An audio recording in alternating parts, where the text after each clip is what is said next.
I've spent over $8,000 on Adobe over the past decade, and with the Resolve 21 update, has me finally asking, is the Adobe Tax still necessary for running a professional studio? One of the main things that's kept me in the Adobe ecosystem is all of the project files I've created over the years, as well as their design apps, Photoshop, Illustrator, InDesign. These are tools that I've been using for years. They're, in essence, a bit of an industry standard. And so when people ask for files, they're oftentimes asking for them in the formats that these pieces of software create. Can I get away without paying the Adobe tax? The latest Resolve 21 update has revealed that there might be more that can be replaced than just what people have been talking about over the past few years. Premiere, Resolve editing. After Effects, there's Resolve Fusion. For Adobe Audition, you have Resolve Fairlight, all within the same application of DaVinci Resolve, just different pages. But the new 21 release update announcement, I guess it's release, it's a beta. They've got a bunch of new AI tools, the IntelliSearch so that you can search for footage types. I like how you can segment sections of your clips, not a full clip. So things like that are really probably helpful for file management or processes to speed up your workflow. There's also another feature in there, the CineFocus. So they've got a little bit of that with their depth map. CineFocus could really bring viability to the thing that I've been saying for a long time. One of the most underrated indie filmmaker, solo filmmaker tools or cameras out there. Hardly ever anybody has tried making strong narrative movies with it is the GoPro. So everything's in focus, but it is 10-bit. Now you have time code sync, which is a huge bonus. There's a lot of new pro tools in a GoPro camera, and adding that depth of field fix could really change the way they look. Beyond those two things, there's one more major element that eliminates potentially another piece of software that is in the Adobe world, and that's Lightroom. The new photo page in DaVinci Resolve is in essence Lightroom in Resolve. But if we look at Adobe currently, Lightroom is currently $11.99 a month. That's US dollars. Both the new photo page introduced in 21, you have to ask the question, is it necessary?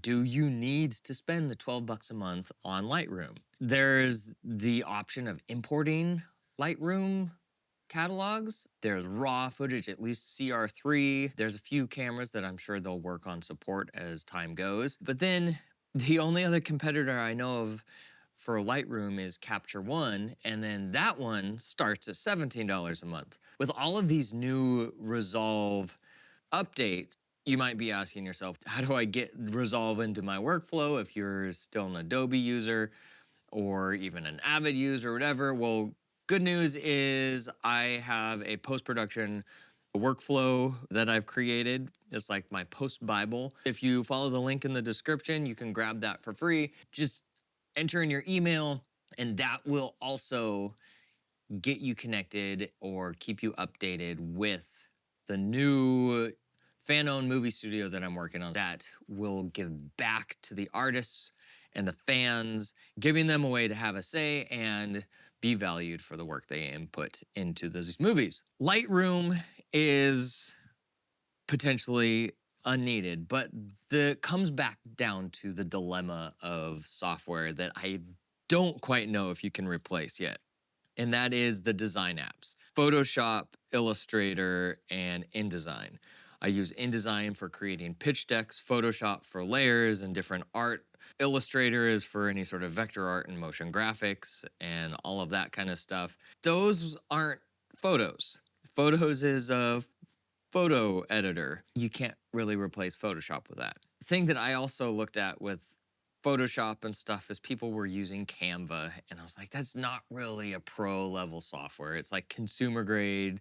They use it at my kids' elementary school. And I was like, Canva. And so I found Affinity, downloaded it, and boom, what do you know? By Canva. Who'da thunk?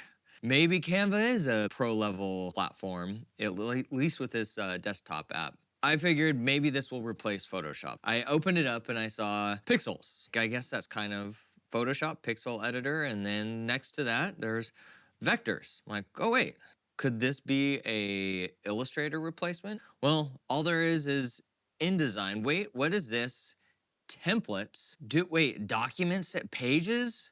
Does this potentially replace Photoshop, Illustrator, and InDesign in one app, just like DaVinci Resolve replaces Premiere, After Effects, Audition, and Lightroom all in one app? I'm gonna play with it, see what I can find out.